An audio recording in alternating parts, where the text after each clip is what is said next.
अस्सलाम वालेकुम नाज़रीन, मैं वसीम अली हूं। आप Wasim Ali official YouTube channel देख रहे हैं। नाज़रीन, इस वक्त डेफिनेटली पूरे पाकिस्तान की जो खबरें हैं ना वो न्यूज़ के ऊपर मरकूज है कि पाकिस्तान और भारत की जो कशीदगी है वो कहां तक पहुंची, क्या ताज़ा तरीन जो वो सूरत हाल है। तो आपको मैं ये बताता चलूं कि गुज़िश्ता रोज़ जिस अंदाज के अंदर पाकिस्तान ने भारत को जवाब दिया और जवाब देने के बाद इक़दामात जो वो अमली तौर पर उठाए तो यकीन जाने उसके बाद भारत का जो जंगी जुनून था ना उसके अंदर से हवा जो वो निकल गई है। आप अल्लाह का नाम लेकर बेफिक्र होकर अपने घरों के अंदर सुकून से रहें, आराम की जो के चैन की जो नींद है ना वो आप सोएं, क्योंकि आपके मुआफिज अल्लाह के फजल करम से हमारी सरहदों की हिफाजत कर रहे हैं, वो हिफाजत करना भी जानते हैं। और अगर कहीं पर किसी भी दुश्मन से कोई भी जो वो पाकिस्तान के अंदर वो जारियत करता है तो पाकिस्तान उसका मुंह तोड़ जवाब दे सकता है। अगर भारत ये गलती करेगा तो डेफिनेटली भारत को उसकी नानी का दूध भी ना, एक तो है मां का दूध, नानी का दूध भी जो वो उसे याद करा दिया जाएगा। तो मैं आपको ये बताऊं कि पाकिस्तान का इस वक्त जितनी भी फौजें वो तमाम की तमाम जो वो अलर्ट है। पाकिस्तान के मिसाइल चाहे वो जमीन से हवा के अंदर जो वो फिजा के अंदर मार करते हैं, जमीन से जमीन के अंदर या समुंदर से फिजा या समुंदर से जमीन के ऊपर मार करने वाले, उन तमाम का रुख इस वक्त आप समझ सकते हैं किस तरफ किया हुआ है। और गुज़िश्ता रात पाकिस्तान के जो फाइटर थे आ रहे थे ना वो पाकिस्तान की सरहदों की निगरानी करते रहे और जब ये उड़ाने भरते रहे तो भारतीयों के दिल डेफिनेटली धक धक कर रहे थे, क्योंकि उनका मीडिया आप उठा के देखें तो C-130 तैयारों की वहां पे आपको गूंज सुनाई देगी कि ये रात को जो है वो हमारी सीमा के ऊपर जो वो उड़ाने जो वो भरते रहे और उसकी वजह से जो काफिर बुज़दिल है ना उनकी नींदें हराम की, उनका चैन तबाह बर्बाद किया। वो आपको पता है काफिर जो लोग होते हैं बड़ी बुज़दिल होते हैं। तो इसी हवाले से जितनी भी न्यूज है ना जो मैंने कलेक्ट किए वो आज के वीडियो के अंदर आपको बताऊंगा। सो आगे बढ़ने से पहले मेरी आपसे होगी गुजारिश कि अगर आपने अभी तक हमारे चैनल को सब्सक्राइब नहीं किया तो काइंडली हमारे चैनल को सब्सक्राइब कर लें और बेल आइकन को प्रेस करना मत भूलिएगा। तो सर हालात ये हैं कि भारत की हवा तो पाकिस्तान ने निकाल दी है, लेकिन भारत का जो जंगी जुनून है ना वो इतनी जल्दी खत्म नहीं होगा। अभी मैं अगर आपको बताऊं तो मकबूजा कश्मीर के अंदर भारत जो है टेक्नोलॉजी से लैस किस्म के जो इसराइली लोग हैं 15 से 20 वो अभी मकबूजा कश्मीर के अंदर भारत लेके आ गए। क्यों लेके आ गए ये जो वो आगे चल के पता चल जाएगा, लेकिन एक चीज बड़ी वाज़ेह हो गई है कि पाकिस्तान के खिलाफ ये जो हालात का खराब करने का जो सिस्टम था जिसके पीछे उन्होंने एक फॉल्स फ्लैग ऑपरेशन किया, तो एक चीज समझ आ गई है कि इसके पीछे सिर्फ भारत नहीं है बल्कि भारत के साथ इसराइल और दीगर पाकिस्तान ममालिक जो वो इसके अंदर शामिल है।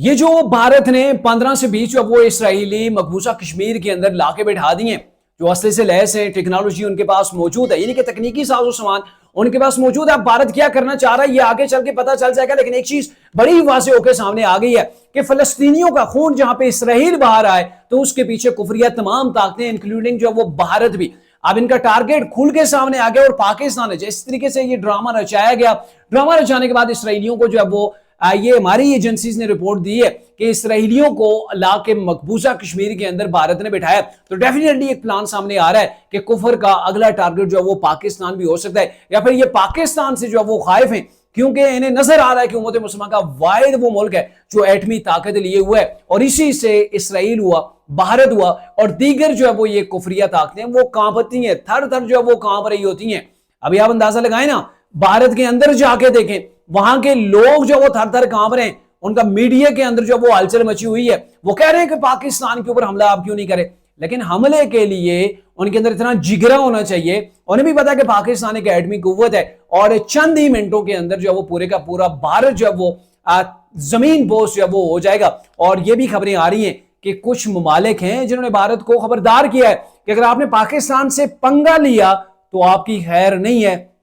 पाकिस्तान रिप्लाई के अंदर 10 गुना ज्यादा आपको मार सकता है, 10 गुना ज्यादा भारत का जो वो नुकसान कर सकता है। तो मोदी सरकार भी ना अब पाकिस्तान के खिलाफ मैली नजर से देखने से पहले 100 बार जो वो सोचेगा, और इनका जो प्लान है वो भी एक्सपोज हो गया। प्लान बड़ा ही उन्होंने अपनी तरफ से बड़ा हाई लेवल का बनाया था, लेकिन चंद ही मिनटों के अंदर एक्सपोज हो गया। उनकी जो FIR की कॉपी है मैं आपको अगर बताऊं तो जहां पे ये वाकया हुआ था, आज जहां पे ये दहशतगर्दी हुई थी, इंडिया की जानब से ये दहशतगर्दी हुई थी, तो वहां पे यह है कि वहां से सिर्फ 6 किलोमीटर दूर उनकी पुलिस की जो वो थाना है, ये चौकी है। तो वहां पे ये हुआ कि उस रिपोर्ट के अंदर जो जिस FIR की कॉपी जो वो पब्लिक हुई है तो उसके अंदर ये लिखा हुआ है कि 1:50 के ऊपर ये दहशतगर्दी का वाकया जो वो शुरू हुआ और 2:20 के ऊपर ये कंप्लीट हो गया था। और 2:30 के ऊपर FIR भी हो गई थी। आप अंदाजा लगाएं 6 किलोमीटर दूर है, इधर से इंसिडेंट अभी मुकम्मल भी नहीं हुआ, अगले 10 मिनट के अंदर ये FIR हो जाती है। और सिर्फ FIR नहीं होती, FIR के अंदर